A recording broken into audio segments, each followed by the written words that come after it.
ఓవైపు ఎన్కౌంటర్ జరుగుతుంటే చూస్తున్నాం. మంత్రులు, ఏపీ మంత్రులే కానివ్వండి, పోలీస్ అధికారులు గారు ఏ విధంగా నోరు జారుతున్నారు, వాళ్ళు ఏం చెప్తున్నారు అనే దాని గురించి మానవ హక్కుల సంఘం రిప్రజెంటేటివ్గా, ఒక అడ్వకేట్గా మిమ్మల్ని అడుగుతున్నాను సార్. మీరు చెప్తున్నారు ఎక్కడైతే చట్టం తన పానిత్యాన్ని చేయదో, పౌరుల హక్కులకు ఎప్పుడైతే భంగం వాటిల్లుతుందో మీరు సీన్లోకి వస్తారు అని చెప్తున్నారు.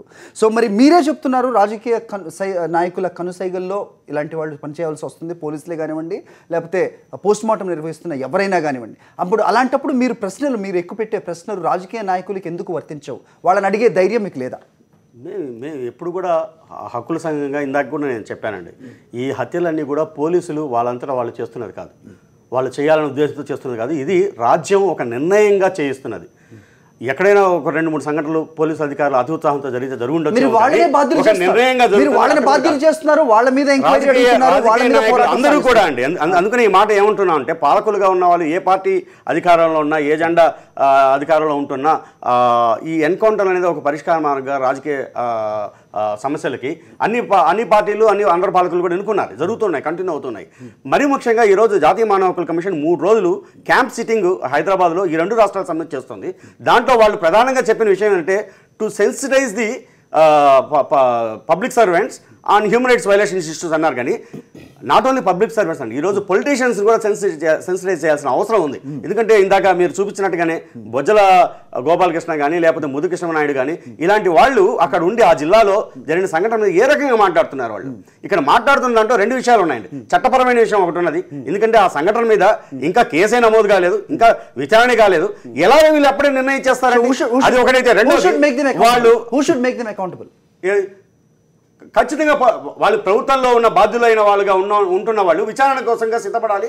విచారణ ప్రకారంగా వచ్చిన విచారణ అంతిమ ఫలితంగా మాట్లాడాలి. కానీ ముందుగానే వీళ్ళు నిర్ణయాలు ప్రకటించేస్తే రేపు విచారణకు దానికి ఎఫెక్ట్ కాదా? అట్టగే మరో ముఖ్యమైన ఇంకొక లీగల్ ఇది కూడా ఏం జరుగుతుందంటే, ఉల్లంఘన ప్రతి ఎన్కౌంటర్ మరణం మీద 2006 CRPCలో జరిగిన సవరణ ప్రకారంగా ఎగ్జిక్యూటివ్ మ్యాజిస్ట్రేట్ కాదండి విచారణ చేయించాల్సింది. ఎన్కౌంటర్లే కాదు, ఎనీ కస్టోడియల్ డెత్ జైల్లో కానీ లేదా పోలీస్ కస్టడీలో కానీ ఎన్కౌంటర్లో కానీ judicial magistrate of first class enquiry చేయాలి. అందుకనే ఈరోజు NHRC శేషాచలం ఎన్కౌంటర్ మీద జ్యుడిషియల్ మ్యాజిస్ట్రేట్ని అపాయింట్ ఇచ్చింది. అది 2006లోనే దేశవ్యాప్తంగా సవరణ అయిపోతే ఒక్కటంటే ఒక్కటి కూడా ఈ 2 రాష్ట్రాల్లో, అంటే ఇంతకుముందు యునైటెడ్ ఆంధ్రప్రదేశ్ స్టేట్లో జ్యుడిషియల్ మ్యాజిస్ట్రేట్ ఎక్కడ కూడా విచారణ చేయడం జరగలేదు. ఎందుకని ఈ మార్పు లా కమిషన్ తీసుకుంది చెప్పాలి. ఎందుకని అక్కడ నేను చెప్పదలుచుకుంది హక్కుల సంఘాల ఆరోపణలు కాదు, లా కమిషన్ ఏమని భావించిందంటే, ఇది వరకు చేస్తున్న ఎగ్జిక్యూటివ్ మ్యాజిస్ట్రేట్ RDOలో లేకపోతే జాయింట్ కలెక్టర్లో వీళ్ళు పోలీసులు అనేవాళ్ళు రకరకాల సందర్భాల్లో కలిసే ఉంటారు కాబట్టి అక్కడ నిష్పాక్షితమైన విచారణ అనేది జరగదు. అది శవ పరీక్షలు కావచ్చు, శవ పంచనామాలు కావచ్చు. కాబట్టి జ్యుడిషియల్ మ్యాజిస్ట్రేట్ అనే వాళ్ళే చేయాల్సి ఉండగా అది అమలు కాలేదు. ఇది మరి ముఖ్యంగా శేషాచలం గురించి ఎక్కువ మాట్లాడుతున్నాం. ఆలేరు సంఘటనలో ఇంకొక విషయం కూడా చెప్పాలండి. ఆలేరు సంఘటనలో మీకు తెలుసో లేదో మీడియా వాళ్ళ ద్వారా న్యూస్ వచ్చింది. జ్యుడిషియల్ మ్యాజిస్ట్రేట్ ఆలేరు ఆయన సంఘటన స్థలానికి రావడం కూడా జరిగింది. కానీ ఆయన వచ్చి వెనక్కి వెళ్ళిపోయారు. తిరిగి ఇంక్వెస్ట్ కానీ లేకపోతే ఆ తర్వాత ఎంక్వైరీ కానీ ఎగ్జిక్యూటివ్ మ్యాజిస్ట్రేట్ చేతుల్లోనే చేయించారు. నిజానికి చేయాల్సిన అక్కడ judicial magistrate of first class ఆయన ఎంక్వైరీ చేయాలి 176(1)A కింద. ఆ 1A అనేది సవరణ 2006లో వచ్చింది. సో ఇది సురేష్ గారు చెప్తున్న ఉదాహరణలన్నీ చూస్తే కనుక పోలీసులు ఎవరి కనుసైన్యంలో పనిచేస్తున్నారో ఆ పరిస్థితులు ఎందుకు తలెత్తుతున్నాయి? పోస్ట్ మార్టం విషయంలో అన్ని నిష్పక్షపాతంగా జరగవు అని లా కమిషన్ భావించిన కానీ సవరణ తీసుకొచ్చింది. ఇదేదో హక్కుల సంఘాల ఆరోపణ కాదు, లా కమిషన్ తీసుకొచ్చింది. Not just allegation. స్థానిక అధికారులు కాదు, సెపరేట్ జ్యుడిషియరీ చేయించాల్సిన అవసరం. నన్ను ఒక 5 నిమిషాలు మాట్లాడిస్తారా brother? No, you can talk, sir, to the point. You can just interrupt me, you can make your point. నేను టు ది పాయింట్ మాట్లాడతాను. Yes, make your point. ఈ మానవ హక్కుల సంఘము NHRC కొన్ని గైడ్ లైన్స్ ఇచ్చింది. ఏది డెత్ ఇన్ పోలీస్ కస్టడీ కానీ, ఎన్కౌంటర్లో చనిపోతే కానీ. సో ఆ గైడ్ లైన్స్ ప్రకారమే గైడ్ లైన్స్లో గైడ్ లైన్స్ Dలో ఏం చెప్పినాడు, any magistrate is empowered to conduct inquest over the body of the deceased. అది ఉంది.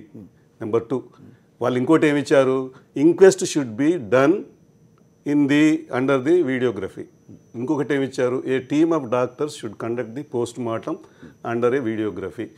దాని తర్వాత ఇంకేమన్నారు, FIR should be registered against the officers who have participated in the encounter.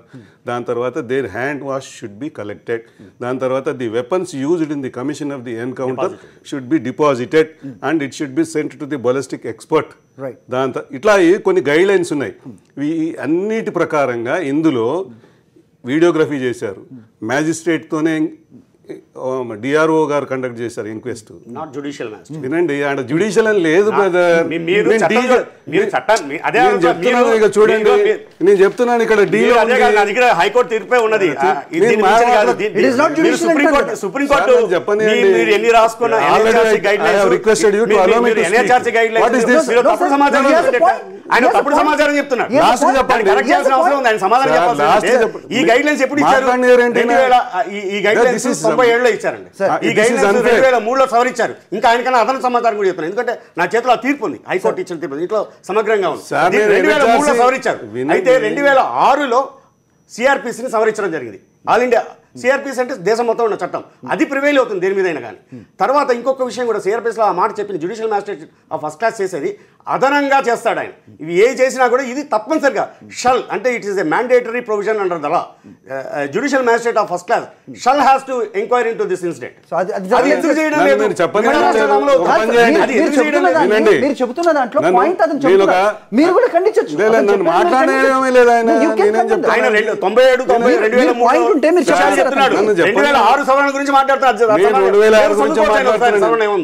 నేను కూడా నేను లేటెస్ట్ మాట్లాడుతున్నాను. నేనేమి ఓల్డ్ న్యూస్ ఏం చెప్పడం లేదు. నన్ను మాట్లాడినారేంటి సురేష్ గారు? లేకపోతే మొత్తం మీరు మాట్లాడడం లేదండి, సమాధానం చెప్పలేక ఇదే పదే పదే అంటున్నారు. ఇప్పుడు కనీసం 30 సార్లు మాట్లాడారు. మీరు మాట్లాడి 2006 సవరణ ఉందా లేదా? 2006 సవరణ ఏముంది అది చెప్పండి. మీరు గట్టిగా అరిచినంత మాత్రాన వాస్తవం అబద్ధం కాదు, అబద్ధం నిజం కాదు. Most unfair way of talking. వాస్తవం ఏంటో మీరు చెప్పండి. నేను చెప్తున్నానండి, గైడ్ లైన్స్ ప్రకారమే చేశారు, గైడ్ లైన్స్ ప్రకారమే వీడియోగ్రఫీ చేశారు, గైడ్ లైన్స్ ప్రకారమే ఎంక్వైరీ చేశారు, గైడ్ లైన్స్ ప్రకారమే పోస్ట్ మార్టం జరిపారు. అన్ని గైడ్ లైన్స్ ప్రకారమే వినండి సార్. మొత్తం case was also registered against the officers who have participated in the encounter at Chandragiri police station. వినండి, మీరు అడుగుతారు, మీరు చెప్తున్నారు, మీరే అయిపోతున్నారు. చెప్పడానికి ఏం లేదు, మీరు లేక అదే మాట పదే పదే అంటున్నారు తప్పితే మిమ్మల్ని ఎవరు అడ్డుకోవాలి. సురేష్ గారు, మీరు ఏదో చెప్పబోతుంటే మీరు మధ్యలో వచ్చి, మీకే కాదు నాకు కూడా తెలుసు, లా ఐఎమ్ ఆల్సో టీచింగ్. మీరు మాట్లాడేది నేను మాట్లాడేది కొన్ని వందల మంది పోలీస్ ఆఫీసర్స్ వింటున్నారు. 2006 సవరణ మాట్లాడుతున్నారు. అది ఒప్పుకుంటున్నా ఉందా లేదా ఆ విషయం చెప్పండి. పోలీస్ ఆఫీసర్ గా మీరు రిటైర్డ్ ఆఫీసర్, 2006లో సిఆర్పిసి సవరణ ఉందా లేదా? అయ్యా డీకే బస్సు గైడ్ లైన్స్ కూడా చెప్తానండి నేను. మీరేం మాట్లాడతారు చెప్పండి సార్. ఎవరు సుప్రీంకోర్టు ఇప్పుడు ఎన్హెచ్ఆర్సీ కమిషన్ చైర్మన్ ఎవరు ఉంటారండి? Chief justice of supreme court retired పెడతారు. ఆయన ఇచ్చిన గైడ్ లైన్స్ అని నేను చెప్పేది. మీరు అడ్డం వచ్చి ఏదో చెప్తారండి. సిఆర్పిసి లాంటి సవరణ నేను సురేష్ కుమార్ కాదు, పౌరకుల సంఘం కాదు, సిఆర్పిసి 171A అది అమలు చేస్తున్నారా లేదా ఈ రెండు రాష్ట్రాల్లో? అమలు చేయడం లేదు నా ఆరోపణ. సమాధానం మీ దగ్గర ఉందా లేదా? మీ దగ్గర సమాధానం లేదు.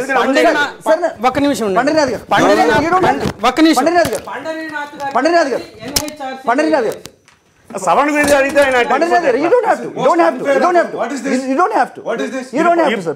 make your point here. You are welcome to make your point. Please.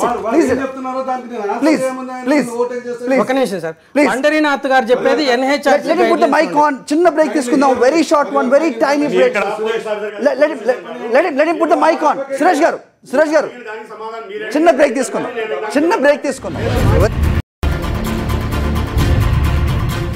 Back to breakfast show. రెండు రాష్ట్రాల్లో జరిగిన ఎన్కౌంటర్లు అలాగే మొత్తం యావత్ దేశంలో రేగిన ప్రకంపనల గురించి చర్చిస్తూ ఉన్నాం. ఎన్హెచ్ఆర్సీ గైడ్ లైన్స్ గురించి మాట్లాడుతున్నారు. నిబంధనలు ఏం చెప్తున్నాయి, ఇప్పుడు రెండోసారి పోస్ట్ మార్టం చేయడానికి గల కారణాల గురించి కూడా చర్చిస్తున్నాం. పండరీనాథ్ గారు ఉన్నారు, రిటైర్డ్ పోలీస్ ఆఫీసర్, అలాగే సురేష్ గారు ఉన్నారు, అడ్వకేట్, అలాగే నారాయణ రెడ్డి గారు ఉన్నారు, ఫోరెన్సిక్ నిపుణులు. పండరీనాథ్ గారు మీరు పాయింట్ ఏదో చెప్తున్నారు ఇంతకుముందు, you can just say that. ఇప్పుడు defence advocates are having right to ask second postmortem, third postmortem, any number of postmortem. What would be your objection? మాకేం అబ్జెక్షన్ లేదు, మేమేం ఎక్కడ అబ్జెక్షన్ చేయలేదు. పోలీస్ ఆఫీసర్ వచ్చి నో సెకండ్ పోస్ట్ మార్టం అని మేము no అని అనలేదు. మేము అడ్వకేట్ జనరల్ అన్నారంటే వారికి ఏమి ఇన్స్ట్రక్షన్స్ ఉన్నాయో మాకు తెలియదు. ఎవరు ఇస్తారు సార్ వారికి ఇన్స్ట్రక్షన్స్? అది నాకు తెలియదు, ఆయనే చెప్తారు, సురేష్ గారు. చీఫ్ మినిస్టర్ నుంచి వినండి ఒక్క నిమిషం. ఇప్పుడు ఈ ఎన్హెచ్ఆర్సీ ఇచ్చినటువంటి గైడ్ లైన్స్ కానీ ది సో కాల్ 2006లో ఇచ్చినాయి అమలు చేస్తున్నారు. ఒకవేళ అమలు చేయకపోతే the officers will face the music, there end the matter. దానికి ఇంత రాద్ధాంతం చేయాల్సిన అవసరం లేదు. సో ఆఫీసర్స్ మాత్రమే మ్యూజిక్ ఫేస్ చేయాలి. ఇప్పుడు ఎవరైతే ఇచ్చినటువంటి గైడ్ లైన్స్ని ఫాలో చేయరో వాళ్ళు డెఫినెట్గా they will face the music. నేను అదే ఇంతకుముందు చెప్పబోయింది. సొరాబుద్దీన్ కేసులో కూడా 2006లో జరిగిన ఎన్కౌంటర్లో ఐపీఎస్ ఆఫీసర్లు 4 ఫేస్ చేశారు. They were lodged in the jail for about 7 years. ఎవరిని ఇక్కడ ఎక్స్క్యూజ్ చేయరు. చాలా మంది ఏమనుకుంటారంటే ప్రజలు చూసేవాళ్ళు హక్కుల సంఘాలు క్వశ్చన్ చేసినాయి. పౌర హక్కులు చేసినా చేయకపోయినా law will take its own course అండి. అందులో ఏం అనుమానం లేదు. ఇందులో కూడా నేను చెప్పేది ఏంటంటే సురేష్ గారికి నేను చెప్పేది ఏంటంటే ఇంత ఆవేశపడాల్సిన అవసరం లేదు. ఇక్కడ కేసు రిజిస్టర్ అయింది. చంద్రగిరి పోలీస్ స్టేషన్లో కేసు రిజిస్టర్ అయింది. రాత్రే నేను ఎస్పీ చిత్తూరుతో తిరుపతితో మాట్లాడాను, మాజీ ఎస్పీతో మాట్లాడాను. ఇప్పుడు ఎవరైతే త్రిమూర్తులు అడిషనల్ ఎస్పీ గారు ఈ జరిగినటువంటి ఎన్కౌంటర్లో ఇన్వెస్టిగేషన్ చేస్తున్నారో అతనితో కూడా మాట్లాడాను. ఏం చేస్తున్నారు మీరు? నాకు తెలుసు ఇలాంటి సంఘటన మీ దగ్గర వచ్చి కూర్చున్న తర్వాత ఇలాంటి క్వశ్చన్ వస్తుందని నాకు తెలిసే నేను ప్రిపేర్ అయ్యే వచ్చాను. Case was registered, all the weapons were deposited, all the hand wash were collected, the videography was done while the magistrate was conducting inquest and the team of doctors have conducted the autopsy over the body of all the deceased under videography.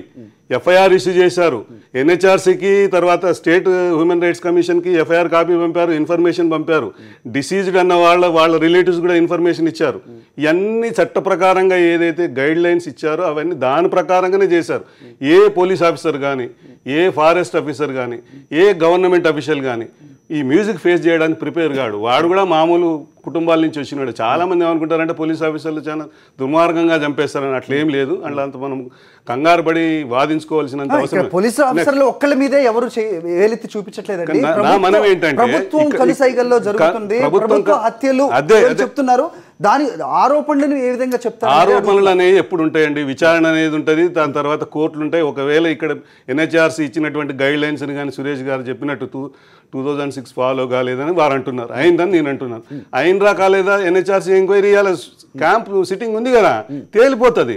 వాళ్ళేమి ఇదే కాదు ఈ encounter ముందు జరిగినటువంటి విషయాన్ని వీళ్ళిద్దరు చెప్పిన దాని మీద ఒకసారి చెప్పండి. పండరి గారికి ఉన్న ఇన్ఫర్మేషను ఈ ఎన్హెచ్ఆర్సీ ఇచ్చిన గైడ్ లైన్స్ ఇన్ఫర్మేషన్ ఉంది. అడ్వకేట్ గారికి చట్ట సవరణ మీద ఇన్ఫర్మేషన్ ఉంది. అన్ఫార్చునేట్లీ చట్ట సవరణలు ఎట్లొస్తున్నాయంటే సరైన ప్లేస్లో ఉండటం లేదు. తర్వాత ఒకటి ఉన్నట్టు చాలామంది అడ్వకేట్స్కే తెలియదు. ఒకసారి అక్యూజ్డ్ను ఎలా ఎగ్జామిన్ చేస్తారు రేప్ కేసులు అంటే 53 CRPC కింద అక్యూజ్డ్ని ఎట్లా ఎగ్జామిన్ చేయాలని ఉంది. అప్పుడున్న జ్యుడిషియల్ అకాడమీ తనని అడిగి ఇక్కడ ప్రెసిడెంట్ను, ఏమ్మా ఇది ఎవరు ఇక్కడ చేస్తారు, మరి విక్టిమ్ సంగతి ఏంటి అన్నాడు. ఆ రోజు తనకు కూడా తెలియలేదు. మరుసటి రోజు క్లాసు పోయినప్పుడు ఇది 164 కింద ఉంది సార్ అన్నాడు. 164 కింద మెజిస్ట్రేట్ రికార్డ్ చేసుకునే స్టేట్మెంట్ ఇలా ఎక్కడొక్కడ దాక్కున్నాయి. 2013 అమెండ్మెంట్ యాక్ట్ వచ్చింది కదా ఢిల్లీ, దాంట్లో అప్పుడు వీళ్ళు మన high court supreme court retired judge Venkataramareddy గారు ఉన్నప్పుడే నేను నా వంతు వచ్చినప్పుడు చెప్పినాను, చట్టాలు సవరణ చేస్తున్నారు కానీ వాటిని ఎక్కడ ఉంచాలనో అక్కడ సవరణ ఉంచకుండా వేరే చోట ఉంచుతున్నారు. 228A సెక్షన్ అని ఒకటి ఉంది అనేది ఎవరికి తెలియదు. అందువల్లనే చనిపోయి రేప్ గార్డెన్ అమ్మాయిని పత్రికలు అన్నీ ప్రకటిస్తున్నాయి. ఇప్పుడు వచ్చింది అవగాహన, అంతవరకు ఎప్పుడూ ఉన్నది. ఇక్కడ వారు చెప్పినట్టు చట్ట సవరణలు జరుగుతున్నాయి. ఆ జరిగిన చట్టాలను కనీసం ఆ చట్టాలను పాలించాల్సిన మా పోలీసులకు కానీ మాకు కానీ ఎటువంటి ఇన్ఫర్మేషన్ ఉండదు. ఎవరు తీసుకోవాలి? అది గవర్నమెంట్ ఇన్ఫార్మ్ చేయాలా, అది లా డిపార్ట్మెంట్ చేయాలా, ఎవరికైతే అవగాహన ఉంటుందో మా మీద కంట్రోల్ చేస్తారు వాళ్ళు చేయాలా. అలా చేయటం లేదు కాబట్టి వీరు మాట్లాడారు పండరీనాథ్ గారు, వారు అబద్ధం చెప్పలేదు. తర్వాత పోలీసుల మీద, రెవెన్యూ డిపార్ట్మెంట్ మీద, అధికారంలో ఉన్న ప్రభుత్వ పార్టీకి ఉండేటటువంటి అధికారం ఇంకా ఏ డిపార్ట్మెంట్ మీద ఉండదు. డాక్టర్ల మీద ఉండదు వాళ్ళకు. వీళ్ళ మీద ఆ ఎమ్మెల్యేకి కానీ ఇష్టం లేకపోతే అక్కడ ఎవరు కానీ ఇన్స్పెక్టర్గా కానీ ఎస్ఐగా కానీ పనిచేయడానికి లేదు, ఎంఆర్ఓ కానీ పనిచేయడానికి లేదు. వాడు చెప్పుకోవడానికి ఒకవేళ కష్టమవుతుంది కానీ ఫ్యాక్ట్. సో ఈ ఫ్యాక్ట్లో వాళ్ళు ఏం చేస్తారు, ఎంతసేపు నేను ఉద్యోగం చేసేది నా పిల్లల్ని చదివించుకోవాలి, ఈ ఊరు నుంచి ఆ ఊరు నుంచి పోతే నా పిల్లల భవిష్యత్తు నాశనం అవుతుంది. సో అక్కడ ఉండాలంటే వాడికి వినాల. ఇలాంటిటువంటివి తీసి పోలీసులకు కానీ జ్యుడిషియరీకి ఉన్నట్టే ఒక ఇండిపెండెంట్ ఆర్గనైజేషన్ ఉండి ఈ మంత్రులది ఎమ్మెల్యేల పెత్తనం తీసేస్తే ఈ దేశం బాగుపడుతుంది. అంతవరకు పోలీసులు మనం బ్లేమ్ చేసి ఉపయోగం లేదు. వాళ్ళు victims of the system. Right. Are you a victim of the system, sir? Doctor Narayana Reddy garu అన్నట్టు police are the victims. Doctor Narayana Reddy garu అన్నట్టు పోలీసుల మీద, రెవెన్యూ మీద, ఇతర ప్రభుత్వ ఉద్యోగులందరి మీద తీవ్రమైన ఒత్తిడి ఉన్నమాట నిజమే, అందులో అనుమానమే లేదు. ఏ ప్రభుత్వం ఈ ఇష్యూలో కూడా జరిగిందంటారా? వినండి మీరు దీనికి టచ్ చేయకండి. పోలీస్ 2003లో సుప్రీంకోర్టు గైడ్ లైన్స్ ఇచ్చింది. వినండి సార్, సవరణల గురించి మాట్లాడారు, చట్టం గురించి మాట్లాడారు. ఇక్కడ పోలీసుని ఒత్తిడి పని చేసి ఉండొచ్చా? లేదు లేదు లేదు, ఇక్కడ సివిల్ పోలీసులు అక్కడ ఉన్నది ఎస్టీఎఫ్ పోలీసులు, వాళ్ళ మీద ఏం ఒత్తిడి ఉండదు. ఇక్కడ సివిల్ పోలీసులు కాదు. పండరనాథ్ గారు ఆయన టైం ఆయన వినియోగించుకొని మాట్లాడారు, కానీ దురదృష్టవశాత్తు నాకు సమాధానం అయితే ఇవ్వలేదు. 2 నిమిషాలు టైం తీసుకొని నేను చెప్తానండి. ఎందుకనంటే ఆయన ఏదైతే సూచనలు చెప్తున్నారో, జాతీయ మానవ హక్కుల కమిషన్ ఇచ్చిన సూచనలు ఆయనకు తెలిసే ఉంటుంది కూడా, బహుశా తెలియకపోతే తెలియజేస్తున్నాను. పౌర హక్కుల సంఘం, ఆంధ్రప్రదేశ్ పౌర హక్కుల సంఘం మానవ హక్కుల కమిషన్ ముందు 96లో వేసిన కేసు, దాదాపు 500 కేసులు మానవ హక్కుల కమిషన్ ముందు తీసుకెళ్తే, ఇక్కడే మన హైదరాబాద్కి వచ్చి విచారణ జరిపి దాని తీర్పుగానే 97లో అప్పుడు జస్టిస్ వెంకటచలయ్య ఇచ్చిన తీర్పు మొదటి గైడ్ లైన్స్ 97లో వచ్చాయండి. ఆ గైడ్ లైన్స్, ఆ గైడ్ లైన్స్ ప్రకారంగా ఇండిపెండెంట్ పోలీసులు విచారణ చేయాలి అనే దాంతో పాటుగా పలు గైడ్ లైన్స్ ఇవ్వడం జరిగింది. అది అమల్లోకి రాలేదు. చాలాసార్లు రాష్ట్ర ముఖ్యమంత్రులందరికీ లెటర్ రాయడం అయింది. దాంట్లో 2003లో జస్టిస్ ఆనంద్, అప్పటి ఎన్హెచ్ఆర్సీ చైర్మన్ కూడా ఆనంద్, వాటిని సవరిస్తూ రివైజ్డ్ గైడ్ లైన్స్ ఇచ్చారండి. ఆ రివైజ్డ్ గైడ్ లైన్స్ గురించి ఈయన పదే చెప్తున్నారు. ఇక్కడ ఈ రివైజ్డ్ గైడ్ లైన్స్ సంబంధించి వాటి ఉండగా, ఈ రివైజ్డ్ గైడ్ లైన్స్ కానీ, పాత గైడ్ లైన్స్ కానీ, ఎన్హెచ్ఆర్సీ కానీ, దే ఆర్ ఆల్ ఇన్ఎఫెక్టివ్. ఇది మేమే సాధించాం, మేమే వేసిన కేసు అది. ఆయన ఒకసారి రికార్డు వెరిఫై చేసుకోవచ్చు. ఏపీసీఎల్సీ వేసిన కేసు ఆధారంగా వచ్చిన గైడ్ లైన్స్ అవన్నీ కూడా. అవి అయితే మేము ఎన్కౌంటర్ మీద కేసు వేసినప్పుడు మాకన్నా ముందుగా హైకోర్టులలో ఇక్కడంతా కూడా మేము we are ready to implement NHRC guidelines నుంచి పోలీసులు చెప్పుకోవడం ఎందుకు జరుగుతుందంటే దే ఆర్ ఆల్ ఇన్ఎఫెక్టివ్. అందుకోసంగా ఇది లా కమిషన్ దృష్టికి వచ్చి ఇక్కడ విచారణ చేస్తున్న దాంట్లో ఇందాక మాట్లాడుకున్న అన్ని విషయాలు కూడా ఈ 176(1A) అనేది జ్యుడిషియల్ విచారణ. ఎందుకంటే ఇన్ని మాట్లాడుతున్నాం మనం, మరి ఇదే సంఘటన మీద జ్యుడిషియల్ విచారణకి ఎందుకు సిద్ధపడలేదు అనే పెద్ద ప్రశ్న. ఎవరు సిద్ధపడాలి? ప్రభుత్వం సిద్ధపడాలి. ప్రభుత్వం సిద్ధపడితే దాన్ని అమలు పరచాలి. అయితే ఇంకొక విషయం కూడా చెప్తాను. ఈ జ్యుడిషియల్ విచారణ అనేది పై స్థాయిలో జరిగితే చట్టంలో వచ్చిన సవరణ ప్రకారంగా కింది స్థాయి అధికారి కావచ్చు, కానీ ఆయన న్యాయమూర్తి. ఎందుకంటే న్యాయస్థానాలు అనేవి they are independent of any ప్రభుత్వం కింద పనిచేయవి, న్యాయ వ్యవస్థ విడిగా ఉంటుంది. అందుకొని లా కమిషన్ ఆ సవరణ తీసుకొచ్చింది. ఇందాక సారు బాగా చెప్పారు, వీళ్ళందరూ కూడా ఒకే చోట పనిచేసేవాళ్ళు, రకరకాల సందర్భాల్లో కలుస్తుంటారు, ఇన్ఫ్లుయెన్స్ ఉండొచ్చు కానీ నివృత్తి అంటే అనుమానాలు ఇంకా ఉంటున్నాయి. కానీ నివృత్తి చేయాలంటే ఇండిపెండెంట్ వ్యవస్థ అయినట్టు న్యాయ వ్యవస్థ చేయాలని చెప్పి ఆ సవరణ తీసుకురావడం జరిగింది. ఆ సవరణ గురించి ఆయన ఏం మాట్లాడలేదు. బహుశా ఆయన మాట్లాడదలుచుకోలేదో లేదా నిజంగా తెలియకపోతే అంతటితో వదిలేద్దాం. 176(1A)లో ఉన్నదే other than any other investigation or enquiry, this is they shall have to enquire the local magistrate అనేది ఉన్నది. కాబట్టి దాని కింద ఏం జరుగుతుందంటే జ్యుడిషియల్ మ్యాజిస్ట్రేట్ ఆయన ఈ పాల్గొన్న పోలీస్ ఆఫీసర్లందరినీ, అట్లాగే బాధితులందరినీ, వీళ్ళందరినీ విచారిస్తారు. అది జరగాలి, అది జరగడం లేదు. ఈ ఆలేరు సంఘటనలో కానీ లేదా శేషాచలంలో కానీ, శేషాచలం కనీసం ఇది జరగకుండా అడ్డుపడుతున్నది ఎవరు? అది వాళ్ళే చెప్పాలి. వ్యవస్థలో ఇంత చెప్పి మరి అది కూడా చెప్పేసి సమాధానం వ్యవస్థలో నేను లేను. వ్యవస్థలో భాగంగా మీరు సమర్థిస్తున్న పోలీసులు ఉన్నారు, మీరు చెప్పాలి. వ్యవస్థలో భాగంగా ప్రభుత్వం కాదు. ఇప్పుడు వీరేమంటున్నారు, అమెండ్మెంట్ ప్రకారంగా 176 సబ్ క్లాస్ 1లో ప్రకారంగా జ్యుడిషియల్ ఆఫీసర్లు ఇంక్వెస్ట్ చేయడం లేదని చెప్తున్నారు మీరు. సివి మన ఆనంద్ గారు తర్వాత ఇప్పుడున్నటువంటి బాలకృష్ణ చైర్మన్ ఎన్హెచ్ఆర్సి వాళ్ళు ఇచ్చిన గైడ్ లైన్స్లో ఏమున్నాయంటే, if you have any complaint against the investigation process, the victim party is at liberty to go and complaint before the district session judge of the area అని ఉంది. మీరు ఆ ప్రొవిజన్ యూజ్ చేసుకోండి. If it is not followed, let it be, it's very clear.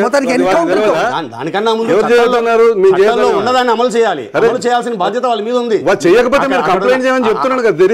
ఇన్ని తెలిసిన మీకు ఈ guide line తెలియదా? వాళ్ళు అమలు చేస్తున్నారా లేదా అనేది ప్రశ్న. ముందు చేయడం లేదు అనే సమాధానం ఇప్పుడు చెప్పగానే చెప్పారు ఆయన. అమలు చేయడం లేదు, అది ఎందుకు చేయడం లేదు? అది పండరీనాథ్ గారికి సంబంధించిన విషయం కాదు. పోలీస్ నారాయణ గారు ఈ లెటర్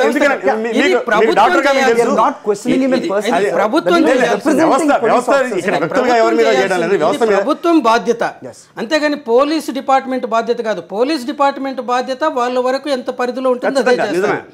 ఇది ప్రభుత్వ బాధ్యత. ప్రభుత్వ బాధ్యతను ప్రభుత్వం నిర్వహించాలి. అనవసరంగా పోలీసులను బదనాం చేయటం మంచిది కాదు. పోలీసు పరిధిలో ఉన్న పని ఒకరికొకరు ఒక వ్యవస్థ ఇంకో వ్యవస్థను కాపాడుతోందని జరుగుతున్నది. మొత్తంగా రాజకీయ వ్యవస్థ ఈ మొత్తం సిస్టాన్ని ఈ రకంగా కాపాడుకుంటుంది. చూడండి సార్, తనకు కావాల్సిన పనులు తిరుపతి చేయించుకుంటాం. ఎమ్మెల్యే గారు సార్. ఇప్పుడు మళ్ళీ ఇది ఎన్కౌంటరే అని పోలీసులు మంచి పని చేసినట్టుగా ఇచ్చినట్టుగా ఇంతకు మునిపే మనం చూసాం. Correct. ఇట్లా రాజకీయంలో ఉండే వ్యక్తులు, అందులోనే అధికారంలో ఉండే వ్యక్తులు ఇట్లా ఇంటర్ఫియర్ అవుతా ఉంటే పోలీస్ ఇన్వెస్టిగేషన్ సరిగా ఉండగలదా? వాళ్ళు చేయాలనుకుంటే వెంటనే ట్రాన్స్ఫర్ చేస్తారు. నేను దానికి ప్రత్యక్ష సాక్షిని. ఒక డిఐజీ ఆఫ్ పోలీసు సిబిసిఐడిలో పనిచేస్తున్న అతను, నేను ఏపీ పోలీస్ అకాడమీకి ఒక వర్క్షాప్ పోతే, సార్ మిమ్మల్ని ఒక్కరిని తప్ప మమ్మల్ని అందరినీ సతాయించారు సార్, నన్ను నిలబెట్టి డీజీపీ తిట్టాడు సార్, ఈ కేసులో నువ్వు ఇట్లా పోతావా అనేసి మేము సరిగా చేసినందుకు అన్నాడు. ఒక కేసులో నేను ఇంకా డీటెయిల్స్ ఎంతకంటే చెప్పను. మిమ్మల్ని ఒక్కరి జోలికి ఎవరు పోలేదనేసి, ఎందుకంటే మేము డాక్టర్లు ఇండిపెండెంట్ సార్, మా జోలికి ఎవడొచ్చినా పోరా ఏం చేసుకుంటాం, మేము ఈ ఊరు కాకపోతే ఇంకో చోట పని చేసుకుంటామంటాం. ఇది లేకపోతే రిజైన్ చేసిపోతే ప్రైవేట్ మెడికల్ కాలేజీలు ఇంతకంటే ఎక్కువ జీతం ఇస్తారని, అందువల్ల మా జోలికి సాధారణంగా రారు. కానీ వీళ్ళందరికీ కూడా పాపం చాలా విక్టిమ్స్ సార్. పండిరాజు, సో మీ భుజాల మీద గన్ పెట్టి కాలుస్తున్నారు అనేది నారాయణ రెడ్డి గారు చెప్పకనే చాలా స్పష్టంగా చెప్పారు. సో దీనికి ఏం చెప్తారు? ఇప్పుడు పెద్దలు డాక్టర్ నారాయణ రెడ్డి గారు అన్న ప్రకారంగా there are officers who are going there head before the. వినండి, నేను కాదట్లేదు. అది ఎట్లా వస్తుందంటే, ఇప్పుడు వారు చెప్పిన సిచ్యువేషన్ ఎట్లా వస్తుందంటే, ఇన్వెస్టిగేషన్ చేసే ఆఫీసర్ యొక్క క్యాలిబర్, కాండక్ట్, ఆయన యొక్క ప్రవర్తన ఎలాంటిది చూసి చెప్తారు. దానికి వారు చెప్పిన దానికి నేను మళ్ళీ చెప్తున్నాను, క్లారిటీ కొరకు చెప్తున్నాను. నా పర్సనల్ ఎక్స్పీరియన్స్ 2002లో నేను కృషి బ్యాంక్ ఫ్రాడ్ కేసు ఇన్వెస్టిగేషన్ చేసేటప్పుడు 32 crores, that is the first kind of depositors of establishment act enactment అయిన తర్వాత దాంట్లో 19 మంది అక్యూజ్డ్ని 32 కోట్ల రూపాయల ప్రాపర్టీస్ని నేను సీజ్ చేశాను. ఏనాడు కూడా వినండి, ఏనాడు కూడా ఏ ఒక్క అక్యూజ్డ్ కూడా వినండి సార్, ఒకటే నిమిషంలో నేను అరెస్ట్ చేసినప్పుడు కానీ ప్రాపర్టీ సీజ్ చేసిన ఇదే చంద్రబాబు నాయుడు గారు ప్రభుత్వం ఉన్నప్పుడు ఏనాడు నాకు మంత్రి కానీ ఎమ్మెల్యే కానీ మా ఆఫీసర్ కానీ ఎవరు ఫోన్ చేసి ఇలా చేయకూడదని చెప్పలేదు. నేను ఎందుకు చెప్తున్నాను ఈ మాట అంటే, ఏ పోలీస్ ఆఫీసర్ అయినా నిజాయితీగా పనిచేస్తే అతని జోలికి ఏ అధికారి రాడు, వచ్చినా చెప్పడు, చెప్పినా చేయరు. నేను చేయనంటే ఏం చేయడు, ఆయన ట్రాన్స్ఫర్ చేసిండు అనుకోండి, బై మిస్టేక్ కానీ బై ఛాన్స్ కానీ చేస్తే దేర్ ఈస్ కోర్ట్. మన బ్రదర్స్ లాంటి వాళ్ళు ఉన్నారు, వాళ్ళే వెళ్ళి కోర్టులో పిటిషన్ వేస్తారు, మళ్ళీ రిజిస్టర్ చేస్తారు. పనిచేస్తే ఈ రోజు పరిస్థితి ఈ విధంగా ఉండేదంటారు. ఎందుకంటే స్పెసిఫిక్ క్వశ్చన్స్ వేసినప్పుడేమో వ్యవస్థ గురించి సమాధానం వ్యవస్థ మీద నెట్టేసి, వ్యవస్థ గురించి మాట్లాడుతున్నప్పుడేమో అంతా వ్యవస్థలోనే ఉంది కాబట్టి మనం ఏం చేయలేమని మాట్లాడుకోవడం అనేది చాలా గౌరవప్రదం, అంటే జెంటిల్మెన్ డిస్కషన్. కానీ మనం స్పెసిఫిక్గా కొన్ని ప్రశ్నలు వేస్తున్నాం, స్పెసిఫిక్గా సమాధానాలు కావాలి. లేనప్పుడు దానికి బాధ్యులు ఎవరో మాట్లాడుకునే బాధ్యులు ఎవరు వహించాల్సి ఉంటే వారే వహించాల్సి ఉంటుంది. కానీ అమలు అవుతుందా లేదా అనేది ముఖ్యం అన్నమాట. అది నిజమే, నేను కూడా అంగీకరిస్తున్న విషయం ఏంటంటే, హక్కుల సంఘాల వాళ్ళని కూడా ఈ రాష్ట్ర అంటే దేశం మొత్తం మీద కూడా హక్కుల ఉద్యమ చరిత్రలో మన రాష్ట్రానికి గొప్ప చరిత్ర ఉంది.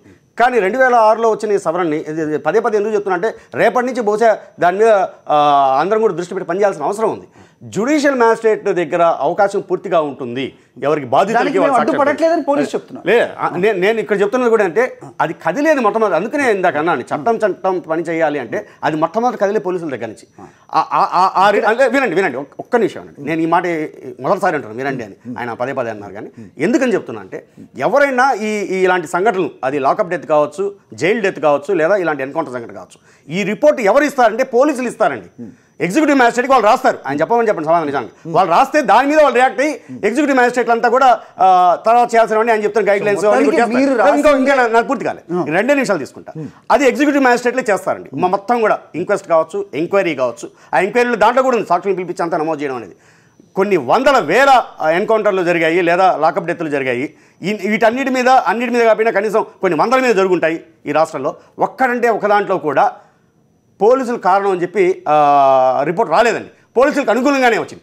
ఒకే ఒక సంఘటనలో నాగార్జున అనే ఒక జాయింట్ కలెక్టర్ వరంగల్లో ఉన్నప్పుడు ఆయన పోలీసులు బూటకు ఎన్కౌంటర్ చేశారని చెప్తే ఆయన వెంటనే ట్రాన్స్ఫర్ చేసి అసలుకి ఆయన ఈ రాష్ట్రంలో కూడా లేకుండా చేయడం జరిగింది.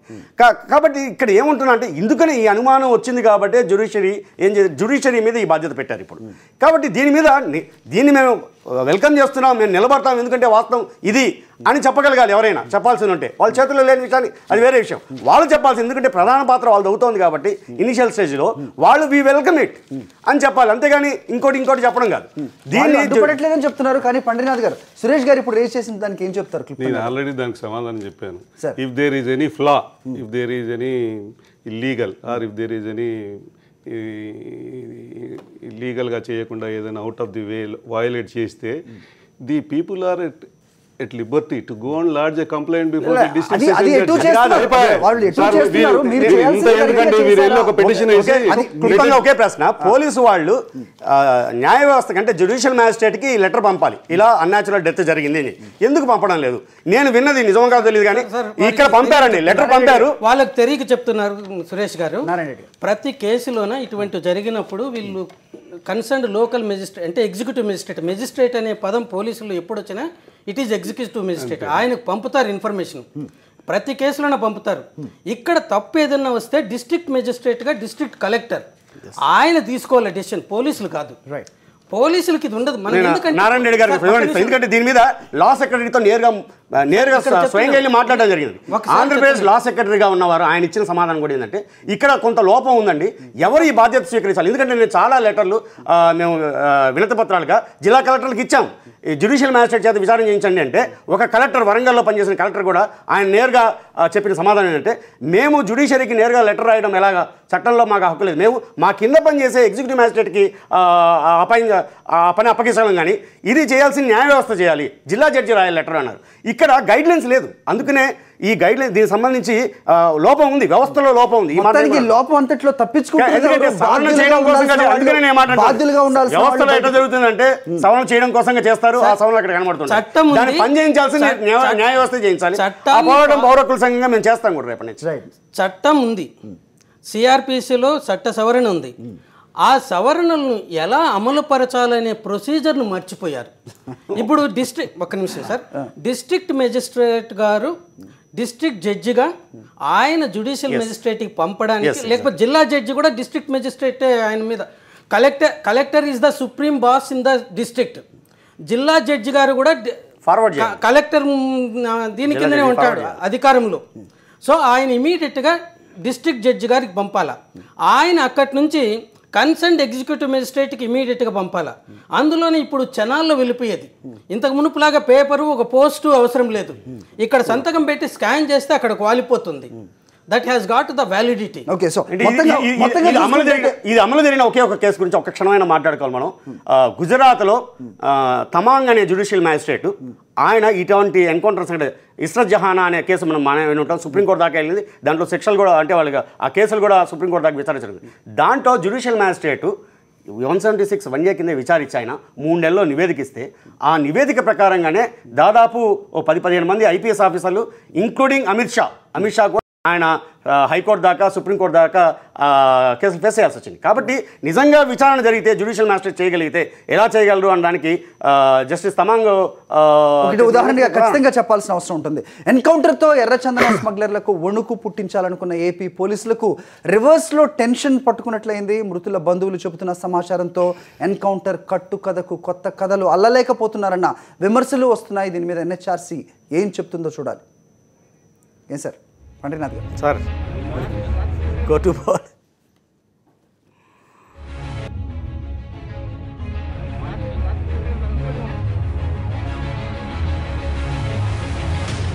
శేషాచలం అడవుల్లో ఎర్ర కూలీల ఎన్కౌంటర్ కథ అడ్డం తిరుగుతోంది.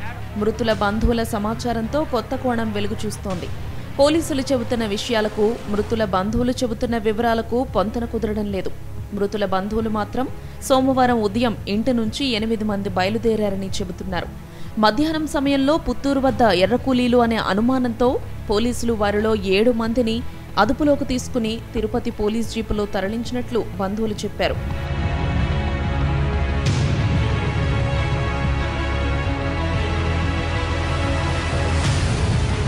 అసలు కథ ఇక్కడే మొదలైంది. ఓ వ్యక్తి మాత్రం మహిళ పక్కన కూర్చుని ఉండడంతో అతన్ని ఎర్రచందనం కూలీగా గుర్తించలేకపోయి వదిలేశారు. అయితే అతను తమ గ్రామానికి చేరుకుని బాధితులను పోలీసుల అదుపులోకి తీసుకుని తిరుపతికి తరలించారని, ఈ విషయాన్ని తమతో చెప్పారని బంధువులు మీడియాకు తెలిపారు. ఇంతలో ఎర్రచందనం కూలీలు మృతి చెందారని మీడియాలో వచ్చిన వార్తలకు షాక్ అయ్యారు.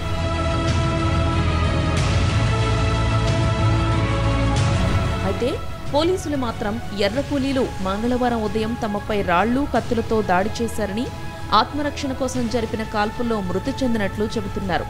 దీనికి తోడు ఎన్కౌంటర్ జరిగిన చుట్టుపక్కల గ్రామాల ప్రజలు సోమవారం రాత్రి కాల్పుల శబ్దాలు వినిపించాయని చర్చించుకుంటున్నారు.